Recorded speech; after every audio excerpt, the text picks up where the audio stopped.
Hello everyone, and welcome to another episode of Old School Dave from YouTube channel. Dave's Game Room is back. Mate, Truxton. Yeah, Truxton. Sounds a bit like Truxton, but it's not a racing circuit. It is a shoot-'em-up on the Sega Genesis or Mega Drive. This footage, guys, Dave kindly captured for me. Did you capture this natively, mate? We always ask that question. Yeah, captured with my Mega Drive Model 1 and through the OSSC, and of course captured so that you guys can enjoy it in lovely pumped up HD vision. Yeah, this game, mate, it's awesome, but guys, excuse the awful gameplay because it's also quite a toughie, as you'll see. I was going to ask, is it difficult? These kind of games, like, I don't remember Truxton. You don't remember it? I've mentioned it on the channel before many times, and Dave knows this, guys. I'm a huge admirer of these kind of games from back in the day, and Xenon 2, one of my favourite computer video games of all time. Yeah. Truxton, how does it sort of stand up against those mighty titles, mate? It stands up really, really well. This game is absolutely fantastic.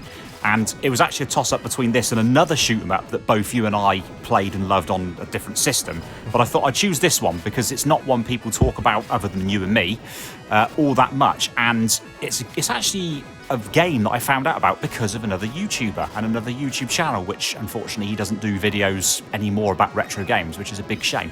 Okay, what's the YouTube channel? Classic Game Room. He loved Truxton and did videos and referenced it a lot, and I thought that looks really awesome. The music sounds really, really rad for this sort of game on the Mega Drive. I have to play this, and I actually own a physical copy of this game as well. Oh, do you really? That's interesting. So this was, is this the US version of this? I'm actually playing here the European version, but yeah, it was also released in the US on the Genesis. Interesting. This just, look at how it flows. Everything's nice and smooth. Like you say, the music and the sound effects is just so good. I like the enemy design as well. So do I. It is really cool, but as you'll see, I make a rookie mistake. I get stuck in the corner of the screen. The thing with this game, and that makes it hard though, you can see I've been reset further back in the stage. You get power-ups as you go along that make your weapons more effective. As soon as you die, what do you think happens to the power-ups? You get stripped back to basic power again, and it's really tough. Yeah, makes it a lot harder. But you can see I managed to deal with the first one of those enemies reasonably easily and then dealt with the second one. There's also a special attack where you see a skull flash up on the screen, and that's pretty cool. I use that a little bit later on during the sort of mini-boss battles, if you like. The graphical style, like, I know it's a completely different game, but it kind of reminds me of a Konami sort of Pro Protector sort of game on the SNES. The way when you hit stuff, it lights up. And yeah. The whole style, got that. It just looks so nice, and it reminds me a lot of other shoot-'em-ups. Because did you ever play R-Type or Super R-Type? Yeah, played them both. Again, one of my favourite shooters. Obviously, it was horizontal scrolling, but loved R-Type. So same good. as, absolutely loved it. I also remember playing, I think it was Gradius on the NES, and that is also really good. That was tough as well. I mean, generally these games are tough. They are, but they're enjoyable. This, I really enjoyed, and I actually played it again after capturing this footage, because I thought, let's try and get further than I've ever got, and I did actually manage to get to the next stage, which was quite cool, because I've never done that before.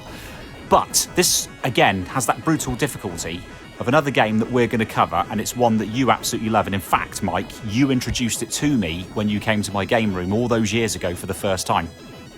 Xenon 2. Mega Blast. Yeah, and the music alone in that game is enough to play it, guys, from Bomb the Bass. Yeah, Bitmap Brothers developed it, didn't they? They did, yeah.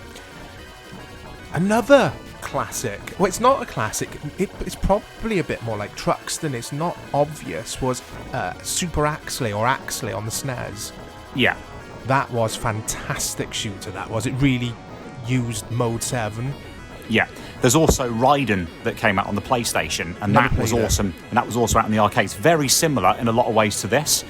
And on the Mega Drive or Genesis as well, we got a shooter called Musha, which has got sensational music, and a bit like this is brilliant. Okay, that's interesting. This looks fantastic. I'm going to give this a try, actually, later on, because, I miss this style of game pure arcade fun. It's just Same as. jumping. It's punishingly difficult. Yeah, it's one of those games in the arcade. If you stood by the arcade machine, it would be swallowing money from you because it's just that kind of game. And essentially, it's what they've brought home with this. But I love it nonetheless.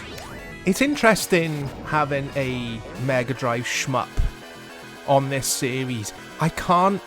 There'll be people shouting at this video, but I can't think of loads and loads of Mega Drive shmups off the top of my head. Thunder Force was another one that I remember. Thunder Force. What's Thunder the most Force 2. famous? What do you say the most infamous shmup on the Mega Drive or on the Genesis? It probably is Thunder Force, Yeah. because that's one most people remember. And I'm also thinking Master System as well. Fantasy Zone was a side-scroller, man. and I like that as well. Fantasy Zone was good.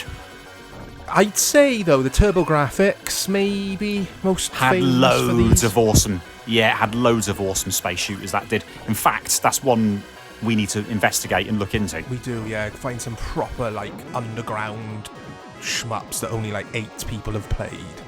Yeah, on the Super Graphics CD-ROM, which has got awesome music as well, because it uses the CD. Sounds cool. This is Truxton, guys, on the Sega Mega Drive. It's the European version.